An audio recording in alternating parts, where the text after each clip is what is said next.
11th के स्टूडेंटों को अब परेशान होने की कोई जरूरत नहीं, क्योंकि आज के इस वीडियो में मैं आपको वार्षिक परीक्षा के लिए भौतिक शास्त्र का पेपर बताने वाली हूँ। हूबहू यही पेपर आपको परीक्षा हॉल में देखने को मिलेगा। तो देखिए, अच्छे से देखिएगा और स्क्रीनशॉट के माध्यम से कंप्लीट करिएगा। हिंदी मीडियम और इंग्लिश मीडियम दोनों प्रकार के माध्यमों में बताने वाली हूँ। तो देखिए, पहला प्रश्न आपका सही विकल्प चुनकर लिखिए। तो प्रकाश वर्ष मात्रक है तो किसका है?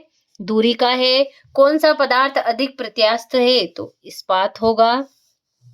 सयांतर निम्न में से किससे संबंधित है? तो घर्षण से। वायुमंडलीय दाब का मान होता है तो 10⁵ पास्कल। रेखीय संवेग के आघूर्ण को कहते हैं तो क्या कहते हैं? कोणीय संवेग कहते हैं। अगला आपका प्रकाश वर्ष मात्रक है तो किसका है? दूरी का है। तो देखिए, इस तरीके से आपका पहला प्रश्न आंसर सहित कंप्लीट हुआ। ये रहा आपका इंग्लिश मीडियम वालों के लिए। तो अच्छे से स्क्रीनशॉट के माध्यम से इन्हें आप कंप्लीट करिएगा। आगे है आपका दूसरा प्रश्न, आपका रिक्त स्थानों की पूर्ति कीजिए। तो सेकेंडरी लोलक का आवर्तकाल,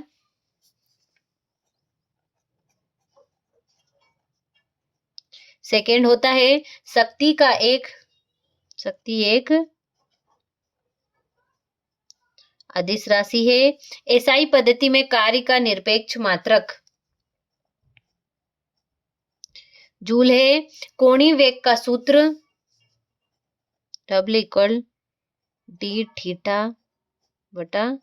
d है।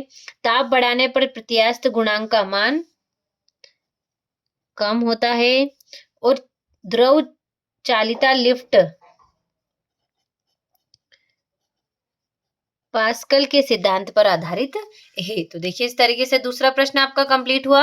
ये रहा आपका इंग्लिश मीडियम वालों के लिए। तो अच्छे से स्क्रीनशॉट के माध्यम से इन्हें भी आप कंप्लीट करिएगा। तीसरा प्रश्न आपका सही जोड़ी मिलाइए। तो अभिकेंद्र त्वरण तो इसका होगा v² / 1।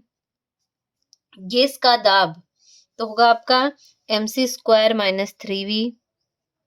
अगला है संवेग तो इसका होगा आपका करनी में 2gr। अगला है ऊर्जा तो ऊर्जा का होगा आपका जूल। पलायन वेग तो पलायन वेग का होगा आपका 3v करनी में 2m के। अगला है कक्षीय वेग तो कक्षीय वेग का होगा आपका करनी में gr। तो देखिए, इस तरीके से आपका तीसरा प्रश्न भी कंप्लीट हुआ। ये रहा आपका इंग्लिश मीडियम वालों के लिए। तो अच्छे से स्क्रीनशॉट के माध्यम से इन्हें भी आप कंप्लीट करिएगा। ये हो गया आपका चौथा प्रश्न। अच्छे से स्क्रीनशॉट के माध्यम से इन्हें आप कंप्लीट करिएगा। ये रहा आपका इंग्लिश मीडियम वालों के लिए। पांचवा प्रश्न आपका सत्य सत्य लिखिए। तो देखिए, पहला आपका असत्य होगा, दूसरा आपका सत्य होगा, तीसरा भी आपका सत्य होगा, चौथा आपका सत्य होगा और पांचवा आपका असत्य होगा। तो देखिए, इस प्रकार से आपका पांचवा प्रश्न सत्य सत्य भी कंप्लीट हुआ।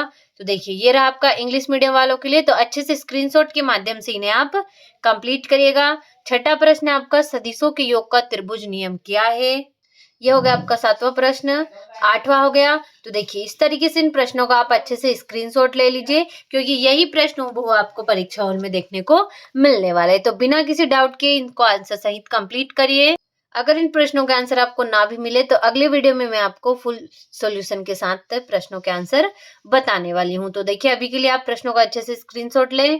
तो ये देखिए, ये हो गया आपका 15वां, 16वां हो गया, ये हो गया आपका 17वां प्रश्न, 18वां हो गया, 19वां हो गया और ये हो गया आपका 20वां प्रश्न। तो देखिए, इस तरीके से आपको कुल 20 प्रश्न दे रखे हैं पेपर में। इतने ही आपको परीक्षा हॉल में यही प्रश्न आपको देखने को मिलने वाले हैं। तो अच्छे से आंसर सहित इन प्रश्नों को कंप्लीट करिएगा।